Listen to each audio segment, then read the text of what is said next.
ada catatan kaki di dalam kitab suci kita yang menyatakan bahwa ayat nomor sekian ternyata tidak asli.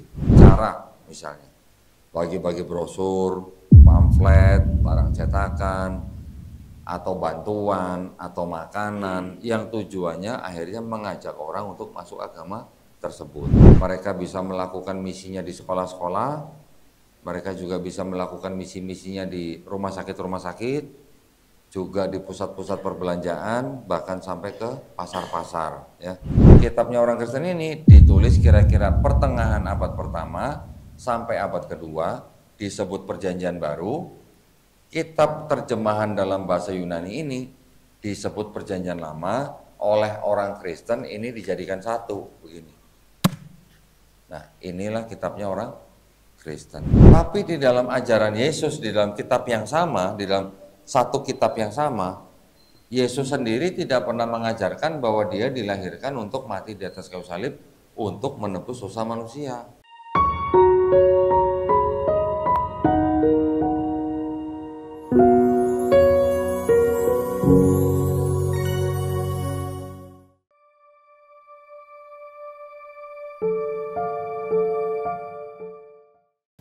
Ya, perkenalkan nama saya Don Litan. Mungkin buat Bapak Ibu yang belum pernah dengar, saya masuk Islam atau saya kembali ke Islam.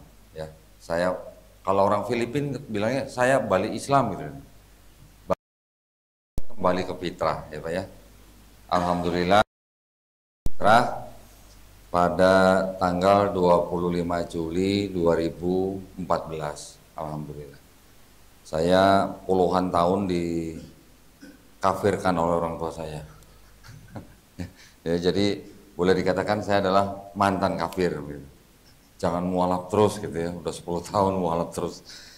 Alhamdulillah saya dulu berasal dari kota Semarang, saya lahir di Semarang, besarnya di Nusa Kambangan, di Cilacap ya Pak ya, bukan di pulaunya Mas. Kalau dengar Nusa Kambangan langsung wah pada melotot gitu ya. Jadi kalau di rumah saya buka pintu rumah udah langsung kelihatan pulau Nusa Kambangan. Ya, jadi saya dari kecil dibawa oleh mama saya dan nenek saya ke gereja tiap minggu ya. Jadi mama saya dan nenek saya itu adalah Kristen-Kristen yang militan gitu. Jadi nggak peduli hujan geledek pasti saya dibawa ke gereja tiap minggu.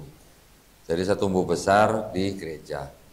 Saya dulunya Kristen Protestan dari sekte Pantekosta ya. Kemudian terakhir saya itu bergabung dengan gereja Bethel Indonesia. Nah, mungkin kalau saya boleh cerita sedikit, saya akhirnya ketika kira-kira tahun 2007 papa saya tiba-tiba masuk Islam. Ya, kaget saya juga. Kok bisa tiba-tiba gitu? Papa saya dulu dari muda lucu ketika 1985 hijrah ke Jakarta bersama keluarga. Papa saya masuk ke Kristen sampai akhirnya cukup aktif di gereja, bahkan sampai bisa memberikan khotbah gitu ya di persekutuan. Kalau kita bilangnya persekutuan ya. Tiba-tiba 2007 masuk Islam. Saya sempat kaget, kenapa? Karena saya nggak pernah nyangka gitu, papa saya kok bisa memilih Islam. Tapi saya lihat sepertinya papa saya masuk Islam karena memang pergaulan. Waktu itu memang papa saya dan mama saya sudah berpisah, bercerai. Saya jadi punya keinginan untuk mengamati Islam. Nah, ya, baru mengamati gitulah, belum punya rasa kepengen untuk masuk Islam belum, baru mengamati aja. Pada waktu itu memang Islam sedang banyak difitnah, bahkan sampai sekarang juga sering ya kita nonton di media, Islam banyak difitnah. Bahkan kita sering mendengar ada istilah Islamofobia, betul ya. Nah waktu itu kita tahu sendiri bahwa Islam itu memang banyak mendapat fitnah-fitnah. Islam sebagai agamanya teroris dan sebagainya, semacam itulah. Qadarullah pada tahun 2012 ketika saya masih mengamati Islam, saya tiba-tiba di handphone saya ada videonya almarhum Syekh Ahmed Didat. Nah, beliau adalah seorang dai luar biasa yang berasal dari India dan beliau dibesarkan di Afrika Selatan. Beliau waktu kecil remaja sering dibully oleh misionaris-misionaris di Afrika Selatan. Qadarullah beliau menemukan sebuah buku yang membawa beliau menjadi seorang dai yang besar, sehingga ketika dia membaca buku itu, dia mempelajari buku itu sampai akhirnya dia terbang cari-cari misionaris dan pendeta-pendeta untuk diajak debat. Saya pikir semua video beliau saya tonton, ya. Semoga Allah merahmati beliau.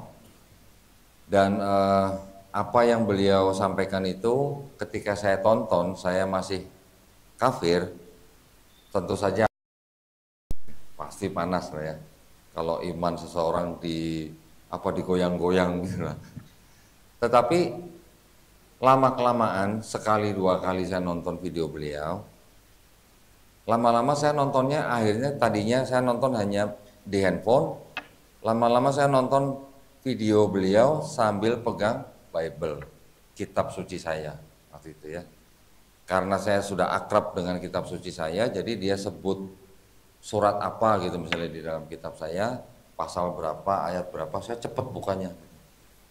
Malah dulu di gereja saya pernah jadi juara kedua lomba buka Bible, gitu. Aduh cepet gitu. Kalau di Islam kan kita kan lomba MTQ gitu kan, lomba membaca Quran. Kalau di gereja lomba cepat-cepat, yang paling cepat buka ayat. Gitu. Lambat laun ketika almarhum Syekh Ahmed Didat membacakan sebuah ayat di dalam kitab suci saya ikutin, saya baca, dia baca lagi, saya baca lagi. Lama-lama saya pikir benar juga nih apa yang dikatakan dia ya, tapi saya belum terpikir untuk masuk Islam. Yang paling saya boleh dikatakan syok karena di dalam kitab suci saya ternyata banyak ayat-ayat yang boleh disebut sebagai ayat-ayat yang plagiat atau bisa dikatakan plagiarisme gitu ya.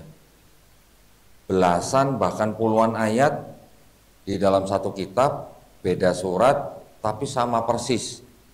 Sama persisnya bukan hanya kata per kata, sampai tanda koma bacanya, tanda koma, tanda titik itu, tanda bacanya itu sampai sama semua. Saya terkaget-kaget gitu. Saya sangat terkesan ketika almarhum Syekh Ahmed Didat itu sedang berdebat dengan seorang pendeta, kalau nggak salah di negara Swedia atau Belgia, saya lupa.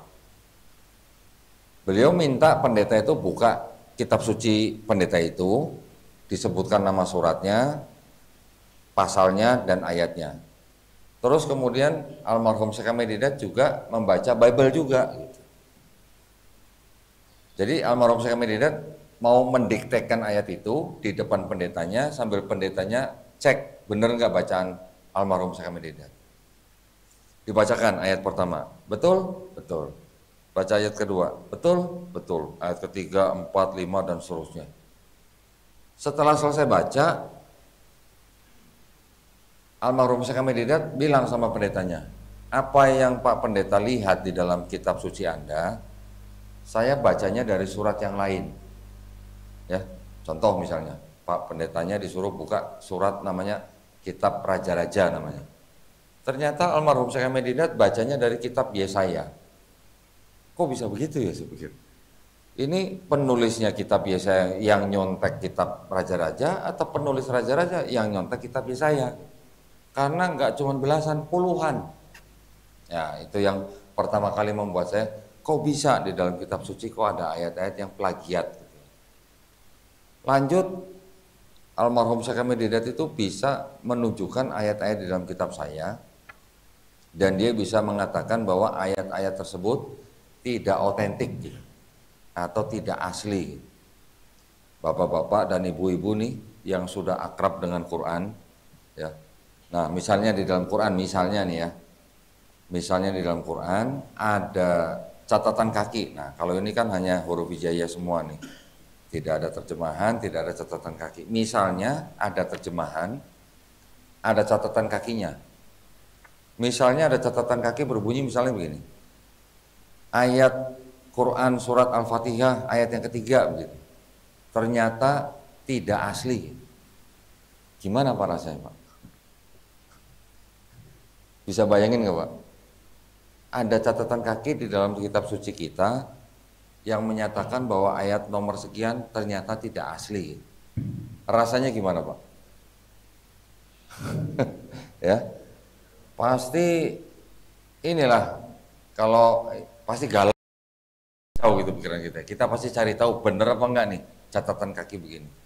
Nah, saya bisa melihat almarhum Syekh Ahmad Didat itu mengemukakan ayat ini tidak asli, ayat ini disisipkan, ayat ini ditambahkan, bahkan ada ayat ini dipinjam, gitu. Pinjam tapi nggak dibalik-balikin. Gitu. Kemudian lama-lama akhirnya saya jadi pengen tahu dari mana almarhum Syekh Ahmad Didat kok bisa ngomong begitu. Gitu. Saya cari tahu, saya riset sendiri, saya dapat buktinya. Dan buktinya saya dapat bukan dari kalangan Islam, tapi malah dari kalangan Kristen sendiri. Ya. Jadi ternyata di kalangan Kristen itu memang ada dua aliran yang mengikuti kitab mereka. Ada kitab-kitab yang disebut dengan kitab yang konservatif, menulis ayat apa adanya, tetapi juga ada golongan disebut kritik teks gitu.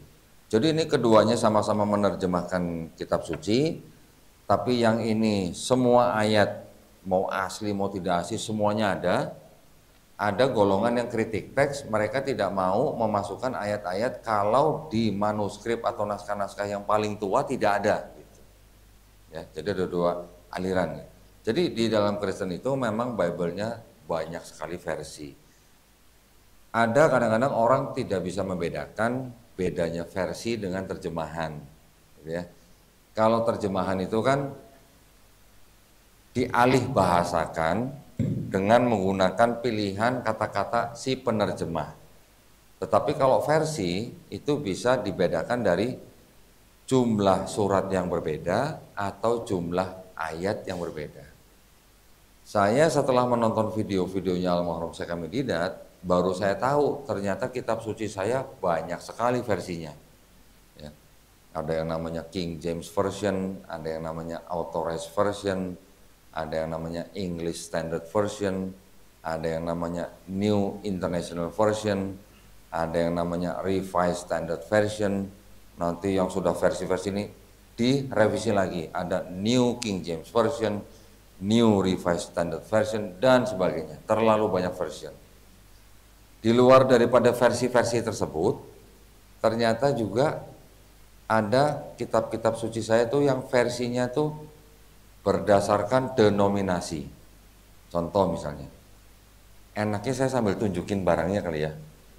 Izin dulu sama DKM, boleh saya keluarin kitab-kitab orang lain, agama lain di sini? Boleh? Izin dulu ya, izin. Ini soalnya belum tentu semua DKM setuju soalnya. Tujuan saya membawa barang bukti seperti ini supaya saya tidak dituduh asumsi, gitu, ya.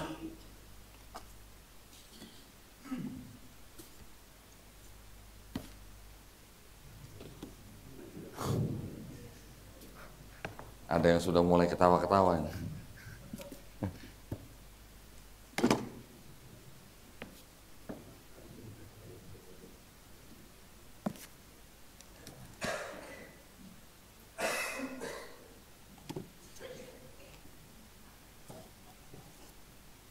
Nah, ini yang disebut dengan kitabnya orang Kristen, denominasinya Protestan. Pernah dengar Pak ya, Protestan? Jadi itu adalah hasil daripada orang-orang yang protes menjadi golongan Kristen Protestan. Makanya disebut dengan Protestan karena protes gitu. Ya. Ya. Kitab ini yang dipakai oleh Kristen Protestan, jumlah suratnya 66 surat. Ya. 66 surat. Ini kitab sucinya Katolik. Kitab sucinya Katolik ini berjumlah 73 surat. Saya sebut surat supaya bapak-bapak bisa membayangkan ya, kalau di Quran kita kan memang kita sebutnya dengan surat-surat sampai An-Nas. Kalau saya sebut kitab nanti kadang-kadang Bapak nanti jadi bingung. Kitab sucinya orang Protestan 66 surat. Kitab sucinya orang Katolik 73 surat. Sampai sini itu yang sering kita dengar ya di Indonesia kan, yang memang di KTP itu taunya Kristen atau Protestan dan Katolik. Pernah dengar Pak Kristen Ortodoks? Pernah. Ini kitabnya. 78 surat. Ya. Sudah selesai belum Pak? Belum. Pernah dengar Pak Kristen Ethiopia? Belum. Ini kitabnya. 81 surat. Jadi kalau ada kitab suci 66 surat, 73 surat, 78 surat, 81 surat. Berarti ini yang disebut dengan versi, ya. Ini versi. Walaupun ini semuanya sama-sama terjemahan, tapi jumlah suratnya berbeda. Makanya disebut versi. Versi Protestan, versi Katolik, versi Ortodoks, versi Ethiopia. Yang versi Protestan ini juga nanti ada versi-versi lagi. Kalau di sini ada 63 surat, jumlah ayatnya itu bisa berbeda dengan yang sama-sama Protestan ya Pak. Berbeda dengan yang ini.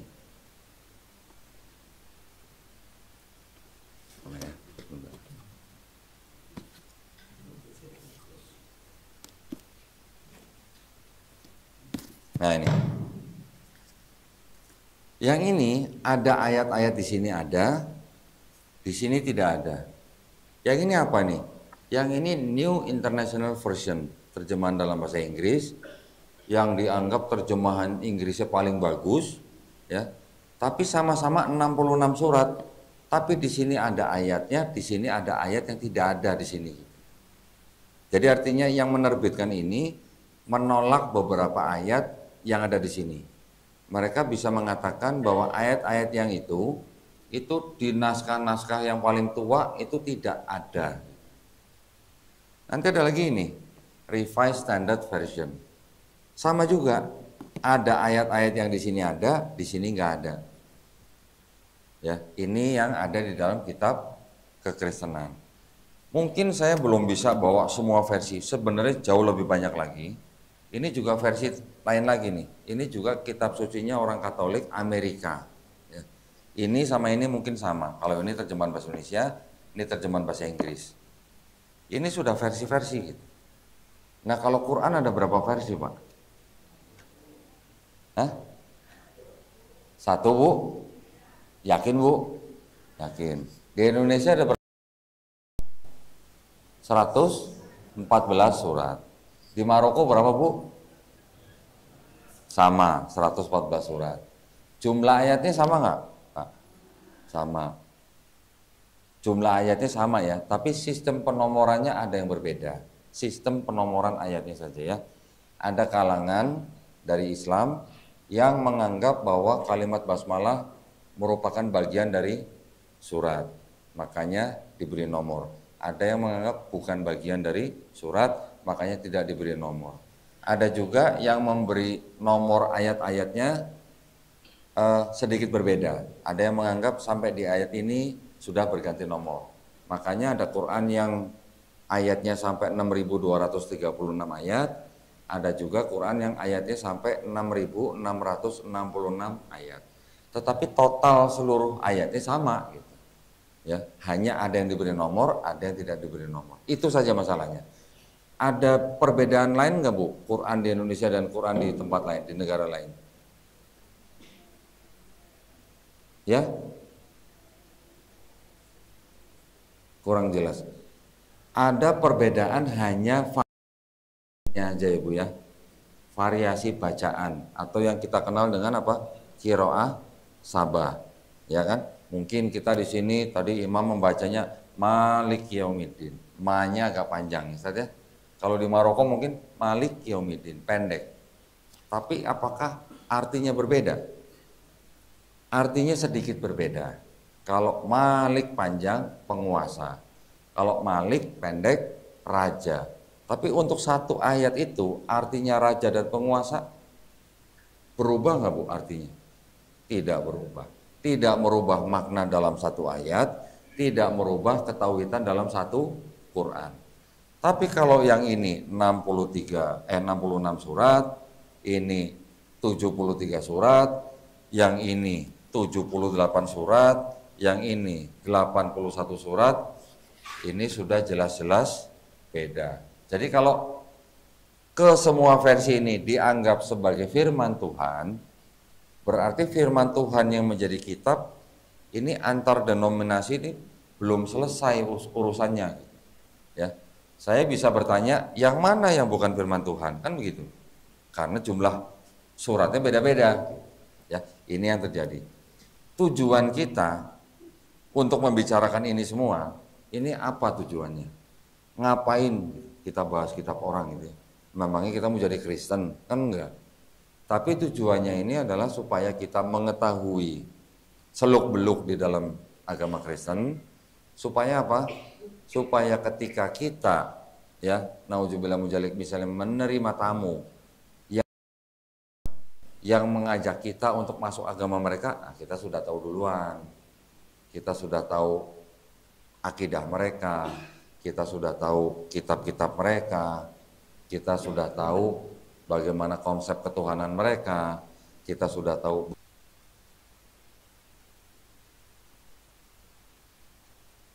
bagaimana sejarah terbentuknya kitab mereka, ya, kitab Kristen. Nah, kenapa kok cuman Kristen yang kita bicarain? Kenapa kok nggak Hindu, Buddha, Konghucu gitu? Ya, kenapa kira-kira? Karena agama Kristen itu memang agama misi. Agama misi artinya mereka, orang-orangnya tuh diperintahkan untuk mencari jiwa katanya. Mencari jiwa itu artinya cari orang di luar agama mereka untuk masuk agama mereka. Ya, itu agama misi. Kalau Islam agama misi bukan, Pak? Hah? Iya, iya Pak ya. Nah, Islam juga agama misi. Kita juga berdakwah kepada orang yang belum muslim gitu. Kalau saya sebutnya belum muslim aja, jangan sebut non muslim. Insya Allah mereka masuk Islam. Ya. Jadi kita juga berdakwah kepada orang yang belum muslim, tetapi di Indonesia itu ada aturannya. Ya. Kita atau setiap warga negara Indonesia itu selain diberi hak untuk memilih dan menjalankan agama dan kepercayaan masing-masing, dilarang untuk mensiarkan agama kepada orang atau kelompok yang sudah beragama. Jadi kita Islam tidak boleh berdakwah kepada orang yang sudah beragama atau yang kelompok yang yang sudah beragama. Kalau kepada orang atau kelompok yang belum beragama boleh nggak? Boleh. Dai-dai kita yang saya tahu ya juga diutus ke daerah-daerah yang memang masih ada penduduk-penduduk yang belum beragama. Bahkan ada beberapa orang-orang atau penduduk yang belum beragama itu kita bawa ke Pulau Jawa untuk kita jadikan Islam dan kita ajari Islam. Itu ada terjadi. Ya. Kalangan Kristen bagaimana? Kalangan Kristen selain mereka juga menyasar kepada orang-orang yang belum beragama, ya, banyak dari suku-suku misalnya di Dayak begitu, banyak yang masuk Kristen. Kemudian suku-suku yang terpencil juga banyak yang dikristenkan. Yang belum beragama boleh-boleh saja, tidak melanggar aturan pemerintah. Tetapi mereka kalangan Kristen juga menyasar kepada orang-orang yang sudah beragama. Gitu ya. Ada aturan pemerintah yang tadi saya sebutkan, itu namanya keputusan bersama dua menteri, Menteri Agama dan Menteri Dalam Negeri nomor 1 tahun 79 yang melarang mensiarkan agama kepada orang atau kelompok orang yang sudah beragama. Di dalam aturan tersebut, di dalam bab 3 pasal 4 dijelaskan tidak boleh mensiarkan agama kepada orang yang beragama dengan cara misalnya bagi-bagi brosur, pamflet, barang cetakan, atau bantuan, atau makanan yang tujuannya akhirnya mengajak orang untuk masuk agama tersebut. Ya. Itu yang memang dari awal sebelum keputusan tersebut dikeluarkan memang sudah diprotes oleh kalangan Kristen ya. dengan berdalih bahwa kebebasan beragama, mereka memprotes diterbitkannya aturan tersebut. Tapi waktu itu pemerintah tetap mengeluarkan dan sampai sekarang ya aturan itu ada, tapi juga tetap banyak yang melanggar. Ya, juga memang tidak terlalu tegas gitu sanksinya. Yang melanggar hanya diancam dengan sanksi sesuai dengan ketentuan yang berlaku gitu. Tidak ada jumlah dendanya, tidak ada berapa bulan di penjara begitu. Makanya masih banyak proses kristenisasi di Indonesia. Pernah dengar Pak kristenisasi Pak di Indonesia? Pernah dengar? Daerah sini ada nggak Pak? Daerah sini ada nggak Pak? Nggak ada ya? Oh mungkin ada ya. Di mana-mana Pak, mereka akan menyasar kepada orang-orang yang memang sudah beragama juga, baik di kota kecil maupun di kota besar, dengan cara-cara yang kita mungkin tidak pernah bayangkan ya. Mereka bisa melakukan misinya di sekolah-sekolah, mereka juga bisa melakukan misi-misinya di rumah sakit, juga di pusat-pusat perbelanjaan, bahkan sampai ke pasar-pasar ya. Mereka juga bagi-bagi kitab. Mereka membuat kitab yang sepertinya diharapkan bisa akrab atau diterima oleh kalangan Islam. Contoh misalnya, kitab yang ini yang disebut dengan Nabi Isa alaihissalam itu ditulis dengan nama Yesus Kristus ya, untuk kalangan Kristen. Jadi kitab ini yang dijual kepada orang-orang jemaat Kristen. Tapi mereka juga bikin kitab. Di sini tulisannya apa nih? Kitab suci Injil. Tulisannya Injil Pak di sini, ya. Dan yang disebut dengan Yesus Kristus itu di sini ditulis dengan nama apa nih? Isa Al-Masih. Ya. Isa Al-Masih. Dan kitab ini dibagikan gratis kepada rumah-rumah orang Islam. Yang ini dan yang ini. Mirip Quran nggak Pak? Sekilas gitu. Mirip nggak Pak? Mirip kan? Rumah-rumah orang Islam kalau dibagi begini mungkin nggak terlalu gimana gitu ya, karena mirip Quran. Tapi tulisannya Injil. Nah, ini yang ingin saya sharing dengan Bapak Ibu di sini.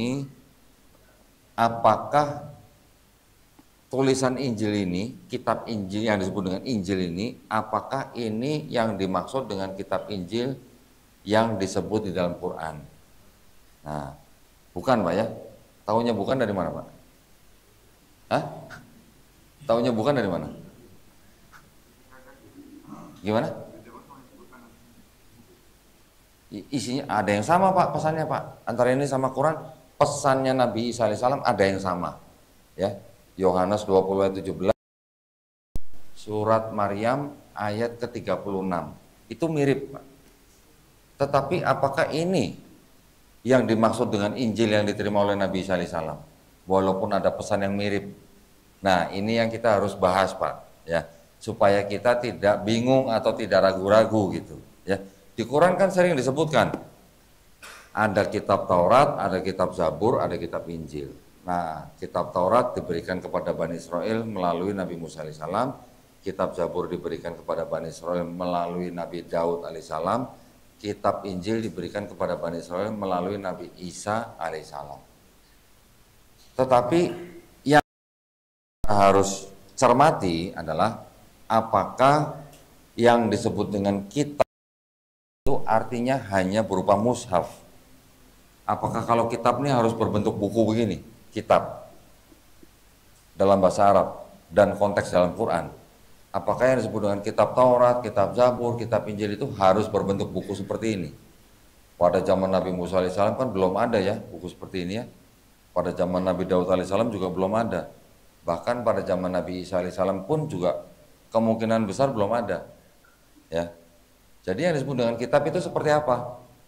Yang disebut dengan kitab dalam bahasa Arab di dalam Quran khususnya, itu konteksnya bisa berarti hukum, ketetapan, atau perintah, atau aturan-aturan yang diturunkan Allah SWT kepada Nabi dan Rasulnya untuk Bani Israel pada zaman itu. Setuju nggak Pak? Atau disebut wahyu-wahyu lah. Ya. Wahyu-wahyu yang diturunkan Allah SWT kepada Nabi dan Rasulnya untuk Bani Israel pada zaman itu. Setuju Pak? Setuju ya? Jadi kalau wahyu bentuknya seperti apa Pak? Kalau wahyu tidak terlihat kan, tiba-tiba pesan atau pengetahuan yang diturunkan oleh Allah Subhanahu wa taala kepada nabi dan rasulnya langsung masuk ke dalam diri nabi tersebut ya. Bisa dikatakan langsung masuk ke dalam kolbu nabi tersebut. Yang diterima oleh nabi dan rasul tersebut disampaikan kepada Bani Israel, itulah yang disebut dengan wahyu yang diterima dan disampaikan kepada Bani Israel. Pertanyaannya adalah apakah Nabi Musa alaihissalam menulis kitab Taurat? Pernah baca Pak? Nabi Musa alaihissalam menulis kitab Taurat? Pernah dengar? Belum ya kayaknya. Pernah dengar nggak Pak? Nabi Isa alaihissalam menulis kitab Injil? Kayaknya belum ya Pak ya. Pernah dengar nggak Pak? Bahwa kitab Taurat, Zabur, Injil yang diturunkan Allah Subhanahu wa taala ini dijanjikan untuk dijaga Pak? Pernah dengar? Belum pernah ya? Belum pernah. Jadi kalau begitu, pertanyaan saya sekarang saya perluas lagi. Ini saya membawa juga kitabnya orang Yahudi nih Pak. Nah, ini ada kitab orang Yahudi, namanya kitab Tanakh. Tanakh ini disusun kira-kira tahun 450 sebelum Masehi. Ya, namanya Tanakh. Tanakh ini singkatan dari Torah, Nevi'im, Ketuvim. Torah itu yang disebut dengan 5 kitab Musa di dalam tradisi Yahudi, yaitu kitab atau surat apa? Kejadian, Keluaran, Imamat, Bilangan, Ulangan. Ya, nggak perlu dihafalin Pak ini Pak. Kemudian kitab-kitab Nevi'im itu adalah kitab nabi-nabi. Kitab nabi-nabi itu yang kitab menceritakan kisah nabi-nabi. Di dalam tradisi Yahudi itu ada nabi besar, nabi kecil. Ya, nanti ada Nabi Yesaya, Yeremia, Yeskiel, ada Ayub, Hagai, Yunus, dan sebagainya. Kelompok yang ketiga ini disebut dengan kitab-kitab Ketuvim. Ketuvim itu artinya tulisan-tulisan. Tulisan-tulisan siapa? Tulisan-tulisan orang bijak, termasuk juga tulisan-tulisan nabi-nabi tersebut. Di dalamnya ada kitab-kitab apa? Misalnya Amsal, Kidung Agung, Mazmur. Mazmur ini yang kita kenal dengan sebutan Zabur. Ya. Ada lagi nanti kitab apa? Ratapan, Pengkhotbah, dan sebagainya. 3 kelompok kitab itu menjadi kitab yang disebut dengan Tanakh. Ini adalah kitabnya orang Yahudi. Disusun kira-kira tahun 450 sebelum Masehi. Jadi sebelum ada Kristen Pak. Ya, sebelum ada Kristen, orang Yahudi sudah punya kitab ini. Nah, pertanyaan saya tadi saya lanjutkan. Apakah yang disebut dengan kitab Taurat, Zabur, dan Injil, apakah ini dan ini? Nah, itu kan itu menjadi pertanyaan kita nih, ya. Jangan sampai kita menganggap bahwa yang disebut dengan Taurat, Zabur, Injil yang disebut dalam Quran itu ini dan ini. Nanti dulu gitu. Kita harus pelajarin lagi gitu ya. Saya sudah mempelajari isi daripada kitab-kitab yang saya bawa ini, sejarah penulisannya, kapan ditulisnya, siapa yang dianggap kira-kira menulisnya, sehingga nanti saya bisa pastikan bahwa yang dimaksud Taurat, Zabur, Injil yang disebut dalam Quran itu bukan kitabnya orang Yahudi dan juga bukan kitabnya orang Kristen, ya. Karena di dalam sini ditulis kira-kira tahun 450 sebelum Masehi dan ditulis dalam bahasa Ibrani, ya, tulisannya seperti ini. Nah, kira-kira seperti ini nih. Mirip dengan bahasa Arab, ditulis dari kanan ke kiri. Yang mirip sama ya, kurang lebih mungkin ada 30-40%, ada yang mengatakan 40-50% ya, itu ada kata-kata yang sama. Contoh misalnya kalau di dalam bahasa Arab kita mengenal kata rahmat, mereka sebut dengan Rahman, ya. Kita sebut Nabi, mereka sebut Nevi, mirip, ya. Nah, yang disebut dengan kitab Yahudi ini dalam bahasa Ibrani ini diterjemahkan menjadi bahasa Yunani kira-kira abad ketiga sebelum Masehi, ya, menjadi kitab ini yang disebut dengan Septuaginta. Diterjemahkan ke dalam bahasa Yunani ini juga sebelum ada Kristen, ya, abad ketiga. Kristen itu kan adanya di abad pertama. Kitab yang sudah diterjemahkan dalam bahasa Yunani ini terus sampai Nabi Isa alaihissalam dilahirkan, bahkan sampai diangkat, ya, sampai tidak ada di bumi ini, kitab ini masih terus ada, sampai akhirnya di abad-abad kedua, ketiga, keempat, terjemahan Yunani ini diubah-ubah oleh orang-orang Kristen, sampai akhirnya di abad 4 Masehi, Masehi ya, abad 4, akhir abad 4 Masehi, yang ini dijadikan satu dengan kitabnya orang Kristen. Kitabnya orang Kristen ini ditulis kira-kira pertengahan abad pertama sampai abad kedua, disebut Perjanjian Baru.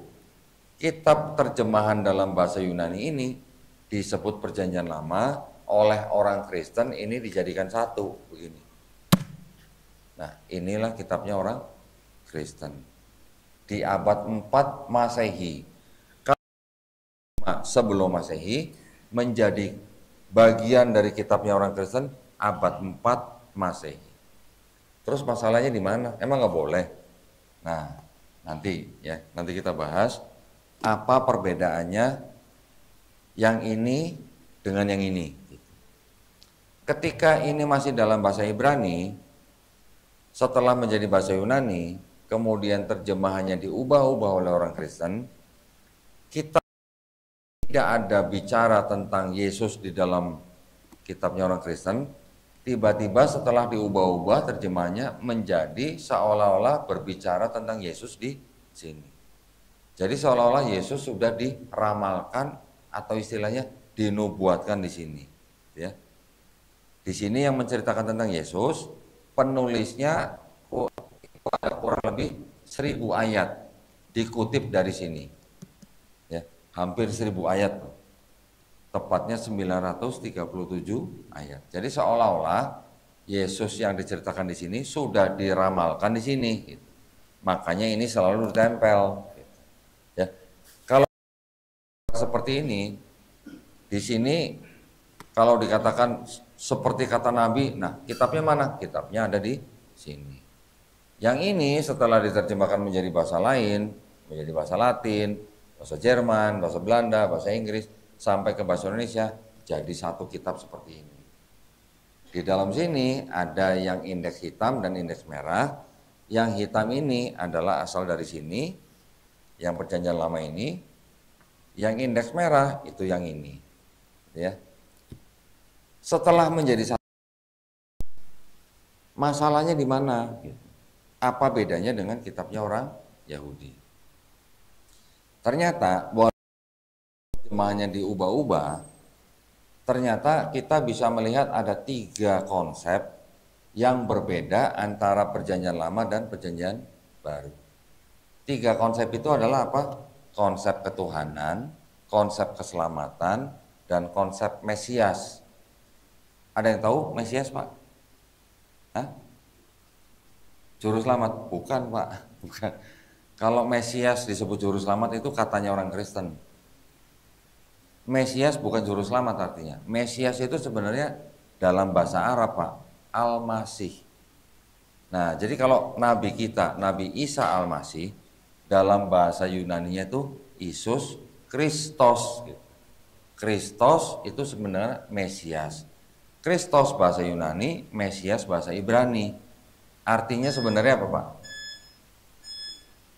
Kalau dalam bahasa Ibrani, Mesias itu artinya yang diurapi. Bukan urap makanan yang pakai daun pisang itu, bukan, Pak, ya. Itu urap. Kalau diurapi itu maksudnya dibalur dengan minyak kepalanya. Maksudnya apa?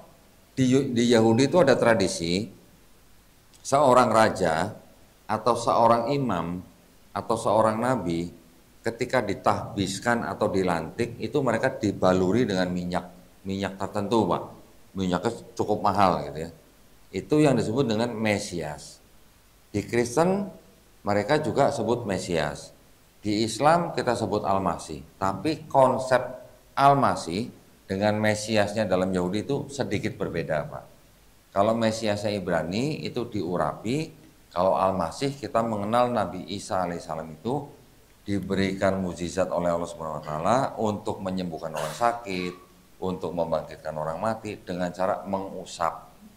Itu, Pak, ya, bedanya cuma itu. Nah, yang membedakan tadi antara kitabnya orang Yahudi dengan kitabnya orang Kristen, konsep ketuhanan, konsep keselamatan, konsep Mesias. Kristen klaim ya, atau mengaku bahwa Yesus yang diceritakan di sini itu adalah Mesias yang dijanjikan di kitab ini. Jadi di sini memang ada sebuah konsep nanti orang akan kedatangan seorang Mesias. Jadi Mesias yang dimaksud itu adalah Mesias Raja bangsa Israel. Kapan datangnya? Nanti. Kapan? Nggak tahu. Kapan? Nanti aja pokoknya. Ada kondisi-kondisinya yang disebutkan atau disyaratkan di sini. Syaratnya apa saja? Pertama, Mesias itu harus betul-betul murni manusia, bukan Tuhan yang turun jadi manusia, gitu ya.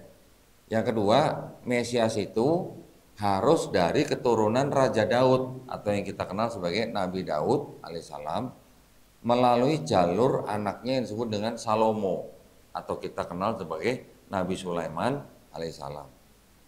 Kemudian Mesias yang akan datang itu nanti dia datang itu ketika seluruh manusia di bumi itu tidak ada yang mengangkat senjata, artinya sudah tidak ada perang ya.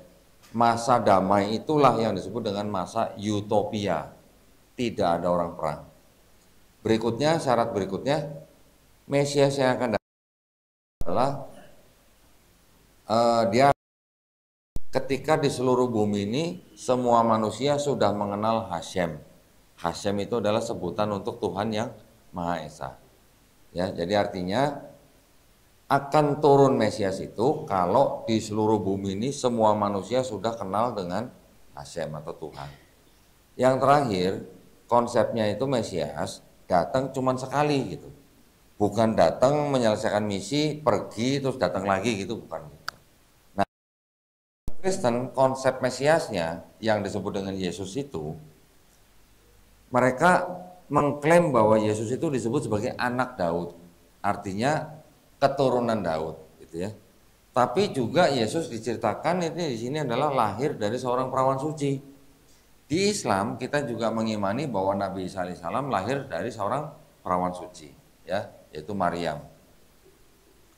Kalau yang di Kristen selain lahir dari perawan suci Maria, ayah tirinya ya, yang disebut dengan Yusuf. Jadi kalau di Kristen Pak bedanya, Maria itu punya suami. Kalau di Islam, Maryam tidak punya suami. Ya. Jadi kalau di Kristen, suaminya Maria itu adalah ayah tirinya Yesus. Yang dianggap sebagai keturunan Daud itu adalah Yusufnya. Ya. Jadi Yesus itu adalah sebenarnya anak adopsi daripada Yusuf. Kalau untuk menentukan seseorang itu bangsa Yahudi atau bukan, itu dilihat dari darah ibunya. Tapi kalau untuk menentukan kesukuannya, kita tahu ya bangsa Israel punya 12 suku ya. Kalau untuk menentukan kesukuannya, itu harus dilihat dari darah ayahnya.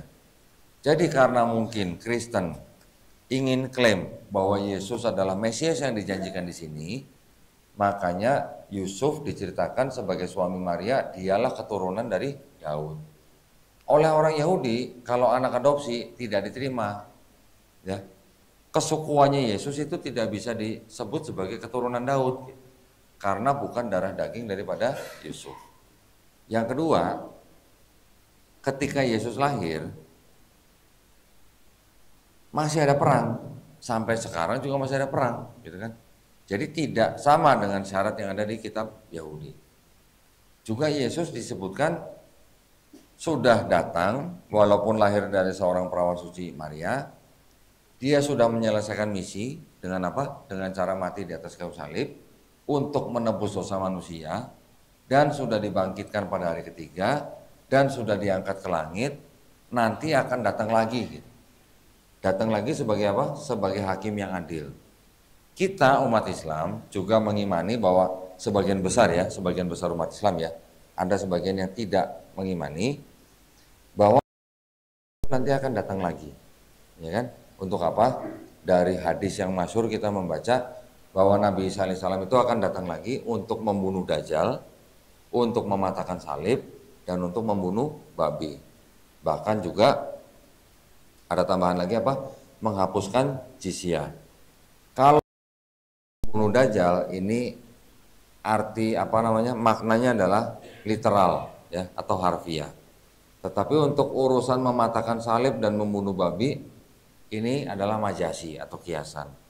Ini yang dianggap sebagai mematahkan atau membantah fitnah Kristen bahwa Nabi Isa adalah Tuhan, gitu ya. Walaupun kita umat Islam mayoritas percaya bahwa Nabi Isa alaihissalam itu nanti akan datang lagi, tetapi perbedaannya dengan Kristen apa? Kristen menganggap bahwa Yesus nanti akan datang lagi sebagai Tuhan. Islam percaya Nabi Isa alaihissalam datang lagi bukan sebagai Tuhan. Bedanya di situ ya. Walaupun sama-sama di dalam Islam dan di dalam Kristen, literasinya mengatakan bahwa Nabi Isa alaihissalam itu nanti akan datang sebagai apa? Hakim yang adil. Nah, jadi dari konsep antara kitabnya orang Yahudi dan kitabnya orang Kristen ini sudah berbeda. Ya. Dari konsep ketuhanannya, kitabnya orang Yahudi ini boleh dikatakan konsep ketuhanannya itu juga tauhid, sama dengan kita di Islam. Ya. Di kitabnya orang Yahudi ini disebutkan Tuhan itu bukan manusia, Tuhan itu bukan anak manusia, ya. Tidak ada yang serupa dengan apapun di bumi. Tuhan itu langit yang menguasai segala langit tidak dapat memuat Tuhan, dan Tuhan tidak berubah. Ya, banyak ayat-ayat di dalam kitab ini yang mengatakan bahwa Tuhan itu bukan manusia, Tuhan itu bukan anak manusia. Bilangan 23 ayat 19, Ayub 9 ayat 32, Hosea pasal 11 ayat 9 itu mengatakan bahwa Tuhan bukan manusia dan bukan anak manusia. Mirip nggak Pak dengan lam yalid wa lam yulad? Mirip Pak ya konsep ketuhanannya. Tidak ada sesuatu apapun yang serupa dengan Tuhan di bumi. Itu ada di kitab ini, di kitab Keluaran pasal 9 ayat 14. Nanti ada lagi, tidak ada manusia yang bisa memandang Tuhan dan tetap hidup. Ya. Ada di Keluaran 33 ayat 20. Langit yang menguasai langit tidak dapat memuat Tuhan. Ada di kitab 1 Raja-Raja 8 ayat 27. Tuhan itu tidak dapat berubah. Ada di kitab Maliaki pasal 3 ayat 6. Jadi kita juga sering membaca Qul huwallahu ahad, Allahu somad, lam yalid walam yulad walam yakullahu kufuwan ahad. Ada kesamaan, ada kemiripan gitu ya. Jadi kita juga tidak percaya bahwa Allah Subhanahu wa taala bisa jadi makhluk gitu ya.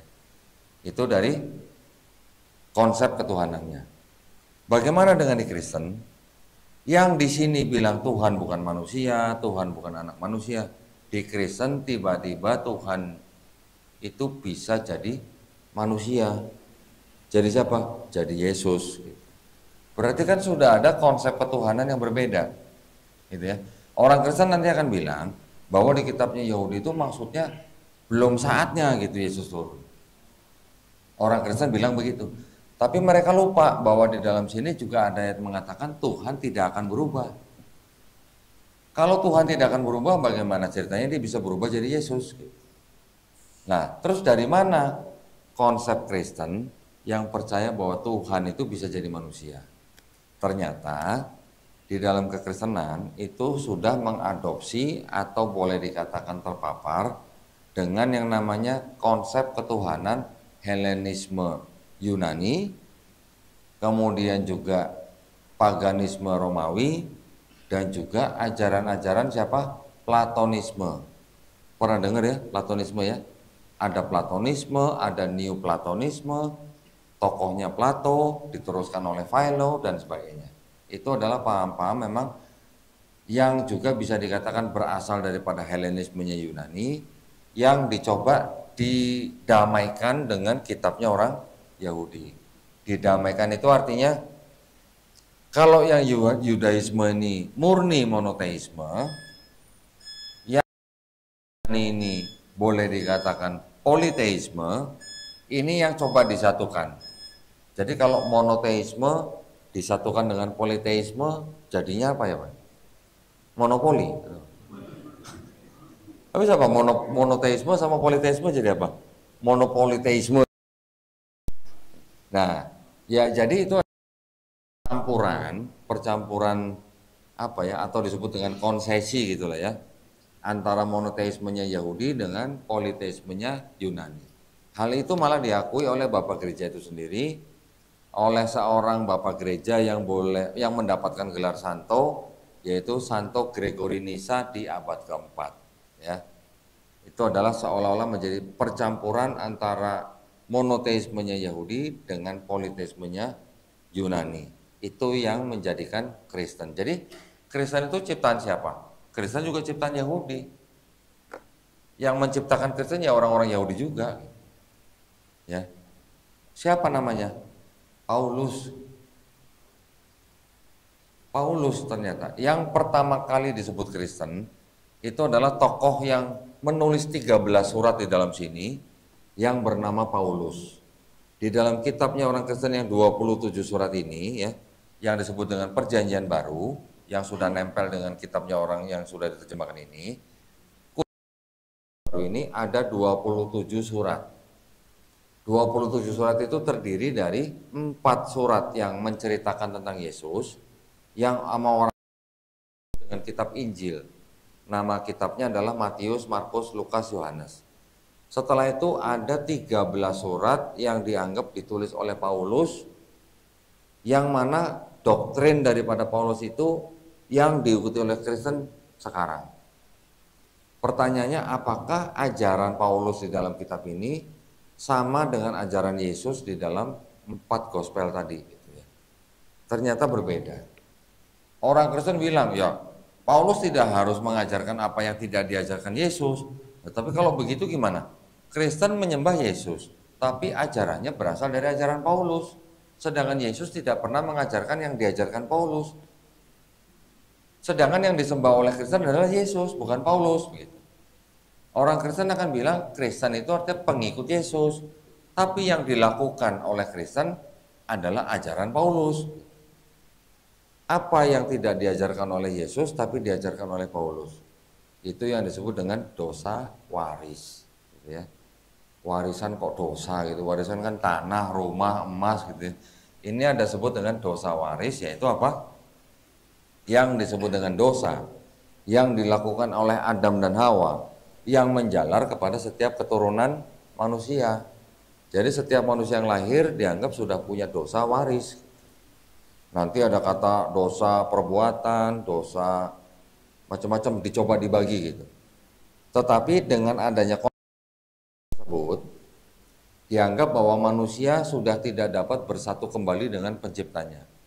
Makanya doktrinnya Tuhan yang Maha Esa itu harus jadi manusia untuk apa? Menebus dosa manusia.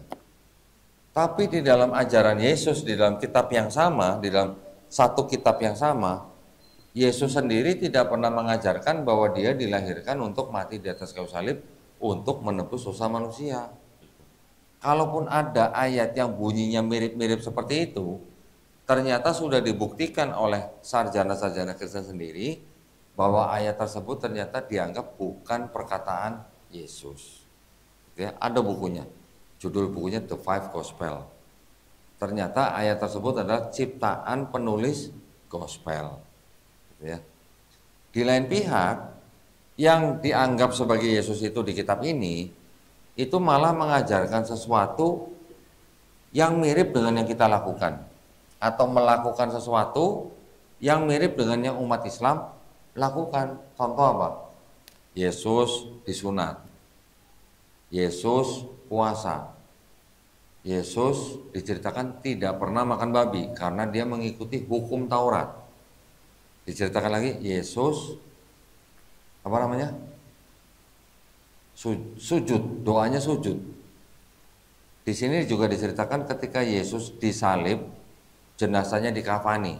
Walaupun kita tidak mengimani bahwa yang disalib itu adalah Yesus atau Nabi Isa alaihissalam, tetapi jenazahnya diceritakan dikafani. Nah sekarang umat beragama apa yang disunat, puasa, nggak makan babi, doanya sujud, dan jenazahnya dikafani. Kalau bukan Islam, kita kan yang malah melakukan, boleh dikatakan kita yang mengikuti sunnah Yesus dalam kitabnya orang Kristen itu. Sunnah Yesus gitu. Ya karena diceritakan begitu dan kita yang melakukan gitu. Tetapi apa yang kita lakukan ini juga yang sudah disempurnakan di dalam Quran dan Sunnah, ya. Tetapi kan dari 5 hal tadi itu kan mirip. Kalau sholatnya sujud, ya kita juga sujud. Tapi mungkin jumlah rokaatnya yang berbeda. Gitu ya. Itu yang saya maksud dengan disempurnakan. Yang disempurnakan apanya? Syariatnya atau akidahnya? Syariatnya. Ya. Akidahnya berubah nggak? Tidak. Yang disebut dengan Yesus Kristus mengajarkan hanya untuk menyembah kepada Allah saja. Di sini disebut Tuhan Yesus itu, Tuhannya Yesus disebut dengan sebutan apa? Bapa. Nah ya, Yesus mengatakan di dalam Yohanes 17 ayat 3 apa? Bahwa inilah hidup yang kekal. Hidup kekal itu kan berarti akhirat ya. Untuk mengenal engkau. Satu-satunya tulisannya Allah, tulisannya Pak. Tulisannya Allah ya. Saya bacanya Allah karena di dalam tulisan di sini tidak ada tasdidnya Pak. Jadi saya sebutnya Allah gitu. Ya. Satu-satunya untuk mengenal Yesus yang kau utus. Utusan jadi. Di sini Yesus mengaku sebagai utusan. Bahkan Yesus juga mengaku sebagai nabi. Matius 13 ayat 57, seorang nabi dihormati di mana-mana kecuali di rumahnya sendiri. Jadi Yesus sebenarnya di sini ngaku nabi, Yesus di sini juga bersyahadat. Kalau diterjemahkan tadi jadinya apa? La ilaha illallah Isa Rasulullah. Ya dong, satu-satunya Allah yang benar adalah Bapa dan mengenal Yesus Kristus yang kau utus. Terjemahkan dalam bahasa Arab kan begitu. La ilaha illallah Isa Rasulullah berarti kan, atau Yesus Rasulullah. Jadi sebenarnya ajaran Yesus yang di perjanjian baru ini dibandingkan dengan ajaran Paulus itu berbeda. Ya. Ajaran Yesus di dalam Matius 18:3 disebutkan kepada bangsa Israel, jikalau kamu tidak bertobat dan menjadi seperti anak kecil ini, kamu tidak akan selamat.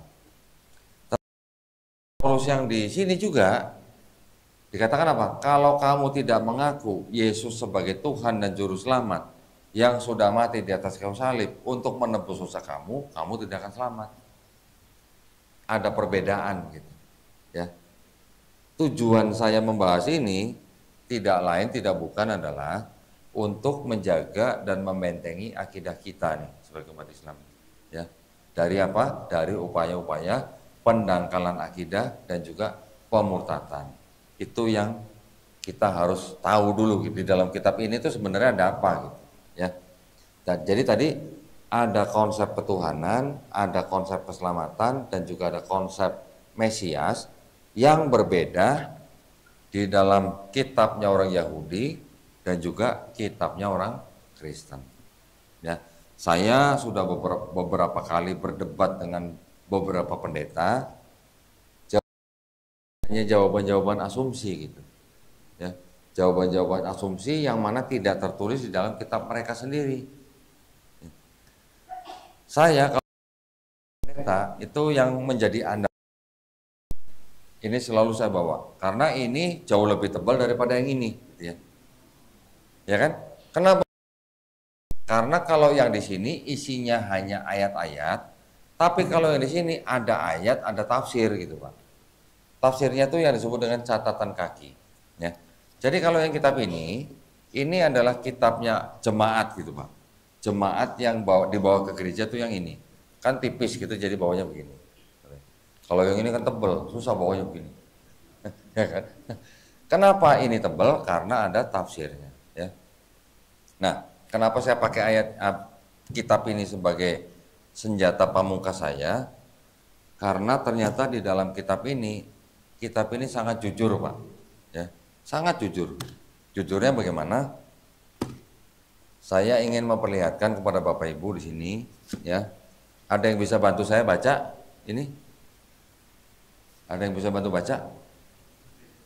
Kalau saya yang baca nanti sangkain saya ngarang gitu nanti. Tapi kalau Bapak Ibu mungkin ada yang bantu baca kan, Bapak harus percaya sama orang yang baca gitu ya. Tenang Pak, baca ini nggak perlu pakai bismillah Pak. Ya, ada yang mau bacain? Silakan. Nah, di dalam seluruh yang dianggap sebagai bukti ayat yang mengajarkan Trinitas, pernah dengar Trinitas Pak ya? Pernah dengar Pak? Bisa jelasin nggak Pak Trinitas Pak? Nggak bisa mungkin ya. Yang dianggap ayat yang mengajarkan Trinitas di dalam kitab setebal ini, itu hanya ada satu ayat Pak. Ayat lain bukan mengajarkan Trinitas. Jadi kalau tidak ada ayat ini, maka di seluruh kitab ini tidak ada ajaran Trinitas. Ya. Nggak ada yang berani baca ini berarti ini. Berarti harus yang baca. Ada yang mau baca, silakan. Pakai mic kali ya. Biasanya kalau ada proyektor ini bisa ditampilkan di sini supaya jamaah juga bisa lihat. Atau pakai mic ini. Sebentar. Supaya bisa didengar ya. Yang ini. Jadi ini ada sebuah surat namanya 1 Yohanes 5 ayat 7. Ayat 7 tuh ini ada angka 7-nya ya. Jadi dimulai dari sini, sebab ada 3. Ya. Ayat 7, sebab ada 3 yang memberi kesaksian di dalam sorga, Bapa, Firman, dan Roh Kudus. Dan ketiganya adalah satu. Nah, terus? Ayat 8, dan ada 3 yang memberi kesaksian di bumi. Ya, sudah sampai situ. Nah, pakai mic itu Pak. Kemudian di dalam ayat ini ada ini Pak. Ya. Ayat 7 sampai 8 di dalam surga sampai di bumi ada keterangan begini Pak. Bagian ayat ini terus di dalam surga dan di bumi. Bagian ayat ini tidak terdapat dalam naskah-naskah Yunani yang paling tua dan tidak pula dalam terjemahan-terjemahan kuno, bahkan tidak dalam naskah-naskah paling baik dari Vulgata. Vulgata. Bagian ini kiranya aslinya sebuah catatan di pinggir halaman salah satu naskah terjemah Latin yang kemudian disisipkan ke dalam naskah-naskah oleh penyalin dan akhirnya bahkan disisipkan ke dalam beberapa naskah Yunani. Karenanya bagian ini pasti tidak asli. Boleh diulang nggak Pak? Karenanya bagian ini pasti tidak asli. Jujur nggak Pak? Jujur ya. Kalau tidak asli itu kata lain apa Pak? Bapak yang ngomong ya, bukan saya. Jujur ya Pak ya. Dia jelas-jelas mengatakan pakai kata pasti lagi. Pasti tidak asli. Nah, makanya tadi saya tanya Bapak, kalau di Quran ada catatan kaki begini, apa? Gimana rasanya? Ini yang ngomong. Jadi ketika saya bilang saya menemukan bukti bahwa di dalam kitab saya waktu itu ada ayat yang tidak asli, ya dari sini. Ya. Jadi ketika saya menemukan ini, akhirnya saya berpikir bagaimana mungkin sebuah kitab yang disebut kitab suci ada ayat yang pasti tidak asli.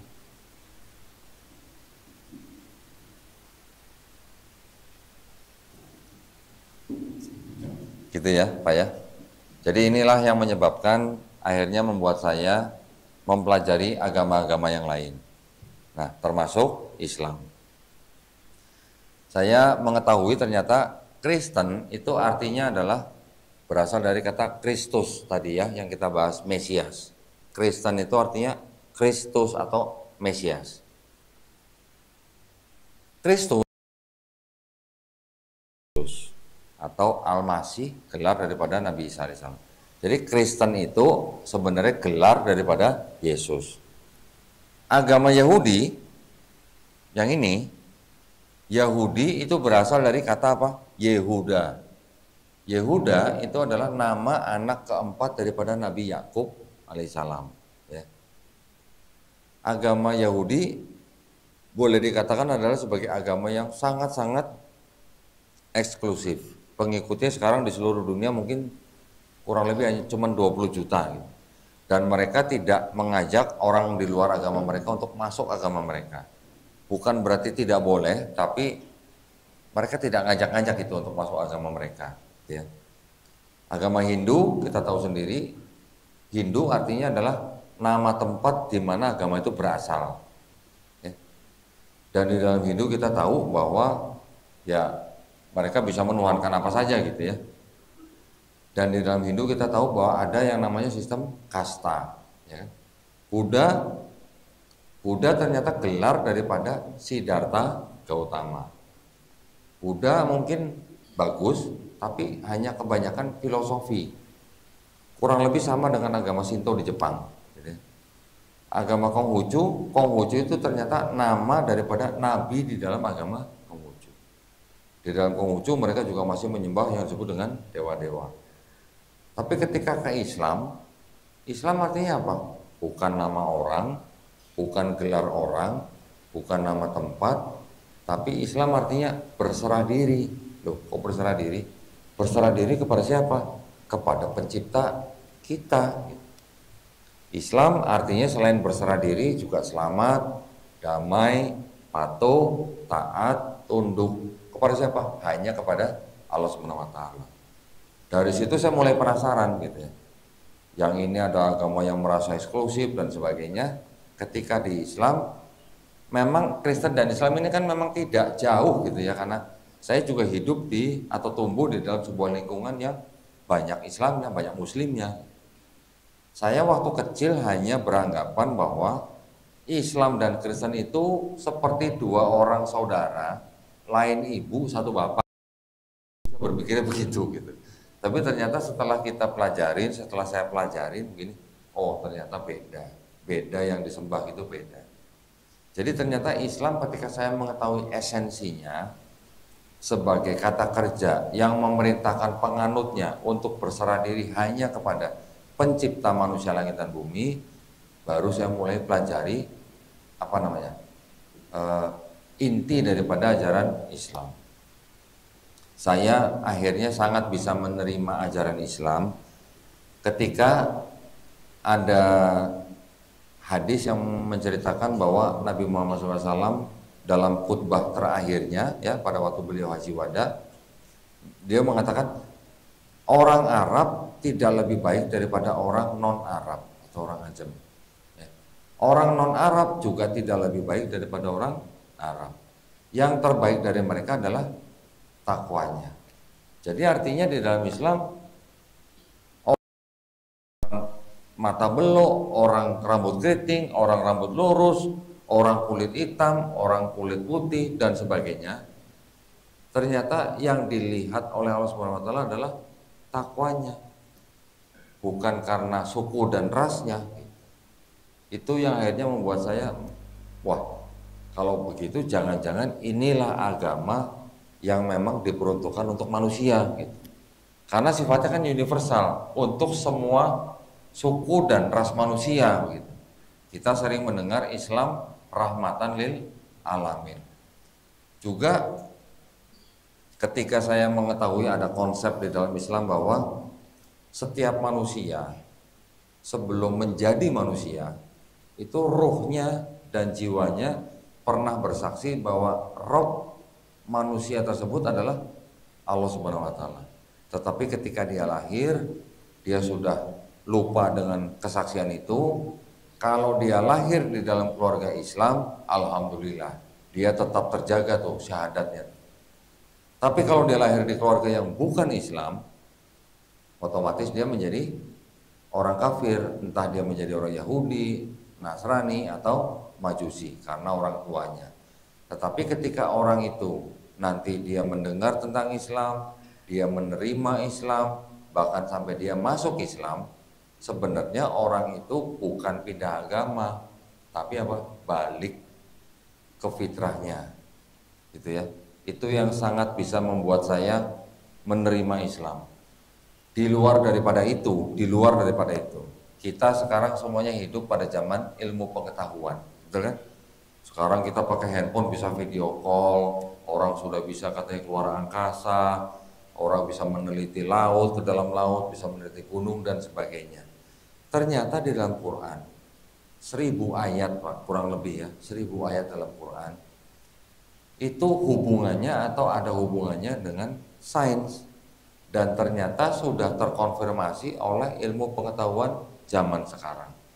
Mungkin terkonfirmasinya baru 50 tahun yang lalu, mungkin baru 100 tahun yang lalu, tetapi berdasarkan itu berarti Quran ini jelas-jelas bukan karangan seorang manusia. Itu yang akhirnya membuat saya, ini agama yang diturunkan oleh yang menciptakan langit dan bumi dan manusia. Sekarang kita nih Pak nih, kita sebagai umat Islam, kita ini kan sering mendengar ada yang disebut dengan agama samawi, betul Pak ya? Kalangan akademisi menyebutkan bahwa agama samawi itu apa? Yahudi, Kristen, Islam. Sering dengar Pak ya mungkin ya? Kita sebagai umat Islam setuju nggak Pak? Kalau yang disebut dengan agama samawi itu ada 3. Sebagai umat Islam. Tidak. Oh cuma 1 orang yang jawab. Yang lain pada setuju itu gimana Pak? Hah? Islam aja. Buktinya apa Pak? Oke 1. Yang lain? Dari Quran ada nggak Pak buktinya? Dari Quran. Kita kan sering mendengar inna dina indallahil Islam. Berarti Allah meridhoi hanya 1 agama. Berarti kalau Allah meridhoi hanya Islam, terus Yahudi dan Kristen gimana kabarnya? Gitu. Berarti kan ini tidak diridhoi. Kalau tidak diridhoi, berarti agama samawi ada berapa? Berarti cuma 1. Gitu. Maksud saya gitu Pak. Ini saya hanya mengajak bapak-bapak untuk menyamakan persepsi kita sebagai umat Islam. Sering mendengar begitu. Bahkan mungkin kita bisa melihat di TV atau di media sosial ada seorang kiai haji bisa ngomong semua agama sama. Setuju nggak Pak? Oh tidak, alhamdulillah. Berarti kita sepikiran nih Pak ya. Alhamdulillah. Kalau semua agama sama, kenapa mereka nggak masuk Islam aja semua gitu Pak ya? Ya, jadi itu yang mungkin bisa saya bagikan di sini ya. Nanti kita mungkin bisa teruskan dengan sesi tanya jawab yang ada hubungannya dengan yang sudah saya sampaikan pada pagi hari ini. Sebelumnya saya mohon maaf jika ada kata-kata saya yang mungkin kurang berkenan. Yang salah datangnya dari saya, yang benar datangnya hanya dari Allah Subhanahu wa taala.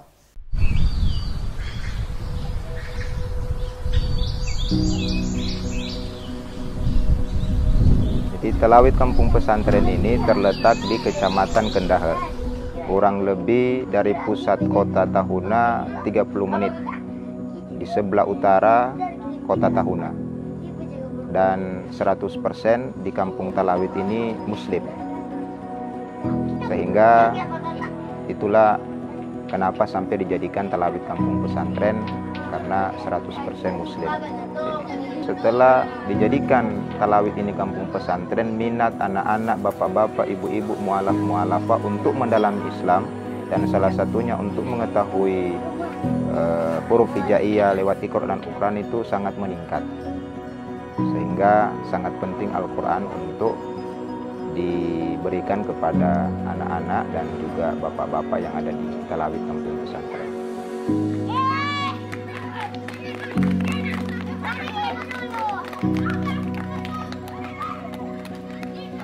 Itu 1 bulan sudah ada 5 yang robek, karena memang anak-anak. Jadi entah karena semangatnya atau semangat bermainnya, jadi memang butuh dibantu Iqra dan juga Al-Quran karena dengan alasan tadi. Jadi harapan kami ke depan dari Badan Wakaf Al-Quran bisa memberikan Al-Quran kembali untuk taman pengajian di Talawit kampung pesantren.